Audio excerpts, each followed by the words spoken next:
సిరివల్లె చెట్టు కింద లచ్చవమ్మో లచ్చవమ్మ సిరబోయి కూర్చున్నావెందుకమ్మో ఎందుకమ్మా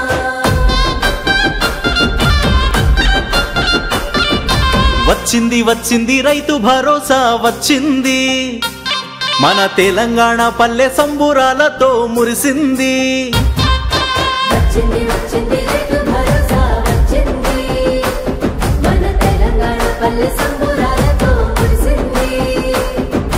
కష్టం విలువ తెలిసిన చేయి రైతు సాయమే పెంచింది మన రేవంతన్న మాట ఇచ్చిన రైతు రాజ్యమే తెచ్చింది వచ్చింది వచ్చింది రైతు భరోసా వచ్చింది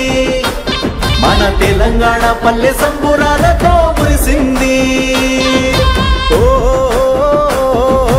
రైతన్నా ప్రజా ప్రభుత్వమే నీదన్నా ఓ రైతన్నా రైతుకు ధైర్యం ఇచ్చేనే రేవంతన్నా రైతు భరోసా పథకం ద్వారా 9 రోజులు తిరిగే లోపల దాదాపుగా 9,000 కోట్ల రూపాయలు ఖర్చు పెట్టిన ప్రభుత్వం ప్రజా ప్రభుత్వం మన ప్రభుత్వం అప్పుల బాధలు పోగొట్టి మా గుండెకు భరోసానిచ్చింది తాళి పుస్తెలు తాకట్టు పెట్టే రైతులకిక సెలవంది నాగలి గొర్రు దున్నుటకు విత్తనాలపై మందులకు రైతుల కందిన పెట్టుబడి పంట దిసుటకు సాయమిది భూమిని నమ్మిన రైతన్నే రాజులాగా బతికే రోజులొచ్చే ఓ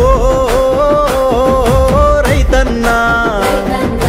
ప్రజా ప్రభుత్వమే నీదన్నా ఓ రైతన్నా రైతుకు ధైర్యం ఇచ్చేనే రేవంతన్నా